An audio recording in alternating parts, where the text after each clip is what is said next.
Setiap awal musim, ada satu hal yang diam-diam selalu ditunggu oleh Bobotoh. Bobotoh pasti penasaran kan, siapa pemain yang baru akan datang. Yang selalu bikin rame adalah cara Persib bikin pengumuman pemain. Soalnya beberapa tahun terakhir, Persib tuh kayak punya gaya sendiri. Kalau klub lain mungkin upload foto, jersey, Persib mah beda. Dibikin lebih serius, lebih niat sinematik. Anjay, ini announcement pemain atau trailer film. Nah, di situ uniknya. Makin kesini, ekspektasi Bobotoh pasti makin naik. Wajar lah ya, begitu rumor pemain baru muncul, timeline pasti rame tuh. Nama mulai dilempar, emoji dan foto-foto, clue itu dibedah kayak jadi kode rahasia James Bond. Story pemain asing dipantengin satu-satu. Dan tahun ini pasti lebih ditunggu lagi. Berhubung momen ini diliatin banyak pihak, Bobotoh pasti nunggu kejutan lah. Media apalagi berita-berita nyari berita dong. Sponsor nunggu momen yang bisa di-ride.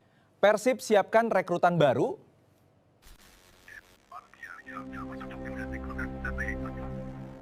Jadi Persib gak kayak cuman perlu ngumumin pemain ya sekarang. Persib tuh jadi kayak perlu bikin momen yang terasa worth it terus gitu di tiap musimnya. Bahkan klub lain pun mungkin ikut ngintip nih Persib mau ngapain ya. Jadi yang bikin orang penasaran sekarang bukan cuma nama pemain barunya, tapi bagaimana Persib bisa membungkus kedatangannya jadi sebuah momen. Supaya dia gak muncul sebagai rekrutan baru doang, melainkan seperti sosok yang resmi dan dicintai oleh para pendukungnya.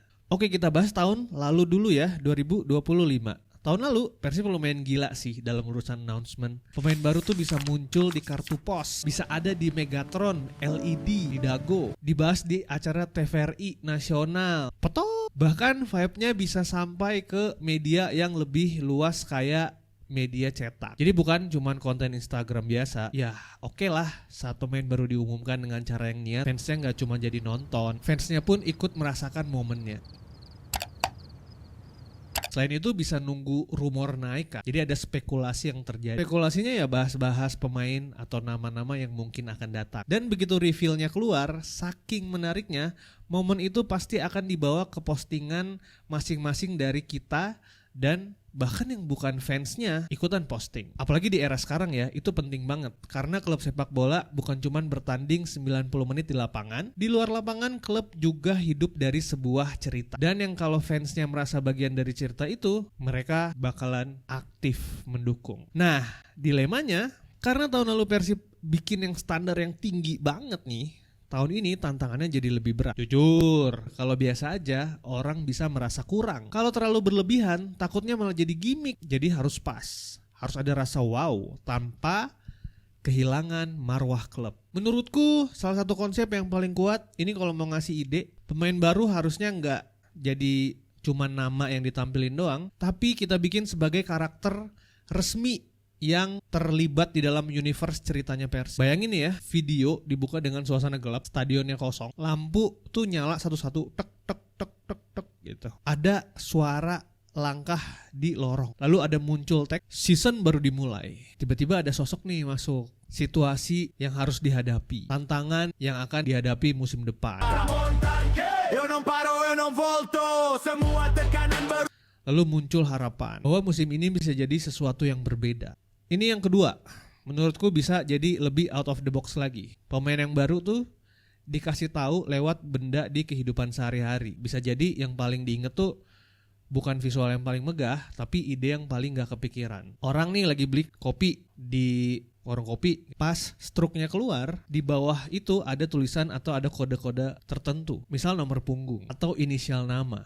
Kode-kode aneh deh. Orang beli sesuatu di minimarket, pas lihat struknya, ternyata ada tulisan nomor 9 akan datang di kota ini. Wah, kalau menurutku sih ini efeknya bisa lebih organik karena Bandung sendiri jadi bagian dari announcement panggung. Yang ketiga, pemain baru langsung jawabin komentar fan. Ini yang paling relevan dengan kondisi yang ada sekarang sih. Karena Bobotoh itu aktif banget di sosmed. Begitu ada rumor, komentarnya langsung rame pasti. Butuh striker tajam, gelandang kreatif mana? Bek harus lebih kuat tahun ini, jangan cuma rumor doang. Nah, komentar-komentar ini bisa dipakai sebagai trigger, tapi kemasannya harus tetap premium ya. Muncul potongan komentar fan satu persatu tuh yang tadi tuh, terus ada notifikasi pelan-pelan, lalu tiba-tiba stop. semuanya berhenti, lalu pemainnya muncul di video. Misal Peralta deh, lihat kamera, dia ambil handphone, dibalesin chatnya secara langsung, dan dia bilang,